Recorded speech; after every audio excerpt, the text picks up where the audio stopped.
Well, it has finally happened after many, many months of constant back and forth BS, dealing with people like Bill Cassidy and Tom Tillis. Senate Republicans have finally passed the brand new immigration enforcement bill that would fund Border Patrol and ICE through 2029. So basically, with this bill passing, we don't have to worry about any sudden shutdown of money for ICE and Border Patrol through the rest of Trump's second term, which is a big win. Like, this is a good thing. And it's not just a couple $1 billion. I believe it's up to $70 billion through 2029, which is good. That's a lot of money. And that doesn't even include funding from the big, beautiful bill. So it's a lot of money that's guaranteed for ICE and Border Patrol through the rest of Trump's second term. Here's the issue, though. And yes, it's good they finally passed it. Somehow, this should be a victory. Yet Senate Republicans found a way to look absolutely embarrassing while trying to pass this. For starters, this should have passed months ago. A quick reminder, they've been trying since February to get this through. It is currently June. So it took them 4 months to pass just the most basic of stuff. Just Border Patrol funding and funding for ICE. That's it. Nothing crazy. Not another $500 billion for ICE. No, just basic funding for the next 3 years. That's all they had to do, and it took them this long. So that's the first thing. Like, why? Why did it take them this long when it was just basic funding? But then you look at how this actually passed and all the nonsense that occurred yesterday and the day before, you begin to realize this is just insane. That we are in the year 2026 and we are still dealing with a huge rhino problem in the Senate GOP. Senate Republicans passed their $70 billion immigration enforcement bill on Friday, beating back several attempts to rein in the DOJ's anti-weaponization fund. Yet again, they were making a big stink about this weaponization fund. And that's the first issue. You will begin to have realized immediately that even though this was for border enforcement, for deporting illegal immigrants, which is just a basic Republican issue, we're not talking about some controversial issue that no one agrees with. This is generic stuff for the GOP, at least in the year 2026. This should be the bare minimum. Yet, you had a bunch of these garbage Republicans, and you know who they are at this point, people like Tom Tillis and Bill Cassidy. They were trying to do everything they could to kill this bill because of the stupid fund. Seriously? For what? $2 billion at the DOJ? You just can't make this up. Senators voted 52 to 47 on the bill after roughly 18 hours of amendment votes. In the end, Murkowski of Alaska was the only Republican to vote against the bill. She had previously voted against a budget blueprint for the immigration enforcement plan and it raised concerns that it circumnavigated the appropriations process. Oh, good Lord. So yeah, Murkowski at the end of the day was the only Republican to vote against it. Even Tom Tillis and Bill Cassidy voted yes on this. But Murkowski, she's a no. Hell, even Susan Collins went with the GOP on this. And Murkowski's reasoning, like it says here, is because it circumnavigated the appropriations process. Yeah, because you do understand that Democrats were going to block this forever, right? I just can't get over this. Like, seriously? Yeah, it went around the process because Democrats were playing games, and you know damn well if you went through the official process like she was wanting to do, Democrats would have blocked it forever. And that's why she wanted that. She wanted Border Patrol funding blocked. That's the only reason anyone would say, well, I can't vote yes on this because it went around the appropriations process. Are you fucking serious? You just cannot make this up. But it's not a surprise that Lisa Murkowski was playing games like this throughout the entire, not just day, but for months now on this bill. She was doing stuff like this throughout the entire process to try to sink it. Friday's vote followed weeks of stops and starts as Republicans saw momentum on their party line package get repeatedly derailed because of Trump's political priorities. And keep that in mind. This is allegedly the stuff that was so controversial for the GOP that the Senate Republicans, not just Senate Democrats, but Senate Republicans, that at multiple points nearly derailed funding for Border Patrol. Keep that in mind. Where this is allegedly the controversial, stunning parts of the bill.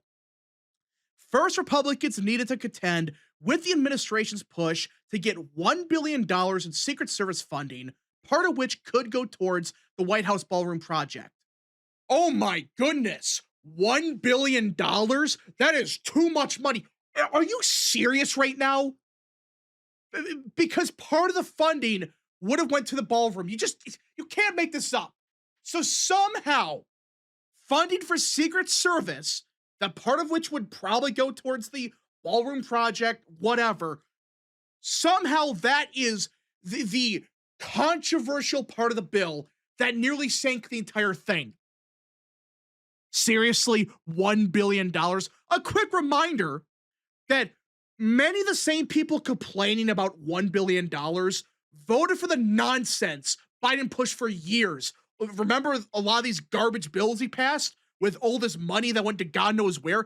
Yeah, the same people voted yes on a large chunk of them. But no, $1 billion, that's just too far. Then came the DOJ's announcement of a $1.8 billion anti-weaponization fund critics feared would be used to give payouts to the administration allies, including those who stormed the Capitol on January 6, 2021. And that's quite possibly the most just baffling part of this entire thing. For starters, no, not every single dollar of this fund was intended for people that stormed the Capitol. No, that is just misleading. That's just bullshit. The point of the fund is those that have been targeted by the DOJ, whether it's people that got a bullshit sentence because of January 6th, or it's the Catholics that got their doors kicked in under Biden. That's who it's meant for. People that got targeted by the DOJ. People that got dealt with had to deal with bullshit for years.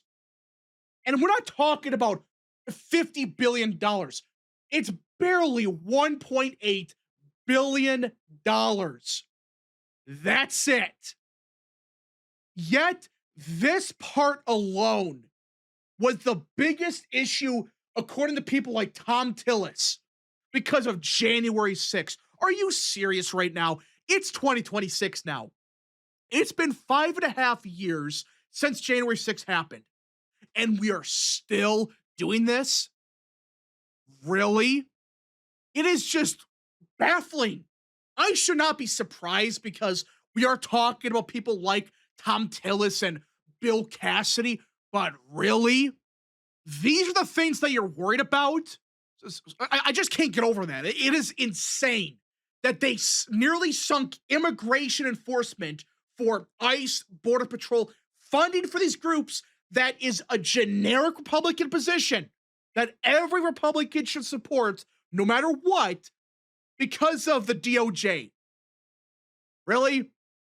In the end, Republicans nixed the ballroom security money from the bill and beat back several attempts to jettison or replace guardrails on the fund from Democrats and some of their own members. So yeah, they got basically everything through at the end of the day, but still, this should have passed easily, but it took this long because of this nonsense.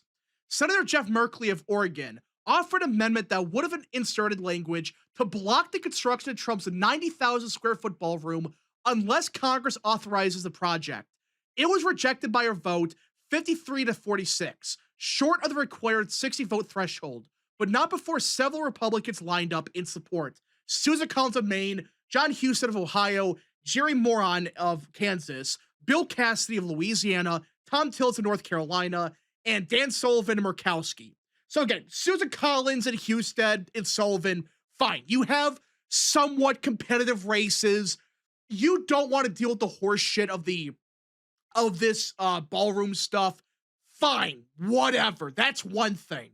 But Bill Cassidy and Tom Tillis and Murkowski, Really? You're going to block the ballroom, which, again, it's one of those things that in 5 years, all these morons are going to say, yeah, this was a great idea. This is the greatest thing ever. And they're all going to be using it.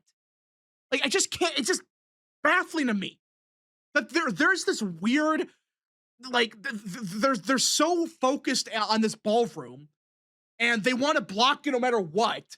It's like, why? It's a good idea. And like I said, in a couple of years, I guarantee you these same people are going to say, this is a great thing. The ballroom was needed the entire time. But nope, they're still trying to block it for no reason. 11 Republicans joined with Tillis in an attempt to advance his amendment that would have redirected the anti-weaponization fund towards fraud enforcement at the DOJ. And funny enough, this was a gimme for Democrats. You had 11 Republicans voting for this. And guess what? Even though Tillis was giving them everything they wanted, they voted no because, this is the best part, because Tillis said this money is going towards fraud enforcement at the DOJ. Yeah. So this was a gimme for Dems. But they're so batshit crazy, and for whatever reason, they don't want the DOJ investigating the fraud at all. And they said, no, we don't support this now. Seriously? This was a gimme for Dems, and of course, they couldn't help themselves. They could not help themselves with this garbage. Cassidy himself spent hours trying to get a vote on an amendment related to the fund at a 50-vote threshold. In the end, he offered, with Senator Chris Van Hollen of Maryland, an amendment that failed to clear a 60-vote hurdle, which would have directed money to law enforcement officers injured on January 6th. Again, it's all about January 6th with these people. January 6th, January 6th. Are you fucking serious? So, this money, which was originally meant for people that got screwed over by the DOJ, this money, according to Cassidy, should go to people, to officers injured on January 6th. What? What is this hyperfixation on January 6th for everything? If you're against people that stormed the Capitol from getting money, make an amendment saying this money can't go towards people like that. But no, they can't do that. Instead, it's nope, this money has to go to officers that got injured. Really? You just can't make this up. It's all about January 6th. It doesn't matter what the bill is about. If they can find a way to make it about January 6th, they're going to. So yeah, this is what I was talking about. They kept playing the same game over and over again with these garbage amendments, trying to make it about January 6th, trying to sink the bill. But at the end of the day, they said, fuck it, we're done. We're going to get this through. And they did. Thankfully, Republicans finally got it through. It is just stunning to me that it took them this long and they had to play all these games with people like Cassidy and Tillis and Murkowski and McConnell pushing these bullshit amendments to stop Trump. It's just, really? It's the year 2026 and we're still putting up with this garbage? Thankfully, people like Cassidy and Tillis and McConnell, they're gone. The main issue with the Senate GOP, like McConnell and Cassidy, they're gone. Yes, you still got people like Murkowski and a few others, but at least the main troublemakers, the main dumbasses, they're pretty much gone outside of Murkowski after 2026. So yeah, this did eventually pass, but my goodness, what a joke. It's about January 6th, everybody. Quick, we got block funding for immigration enforcement because of January 6th. Anyways, folks, thank you so much for watching. If you guys did enjoy, smash the like button down below, subscribe, share with your friends, and of course, join the channel today. Godspeed to all of you.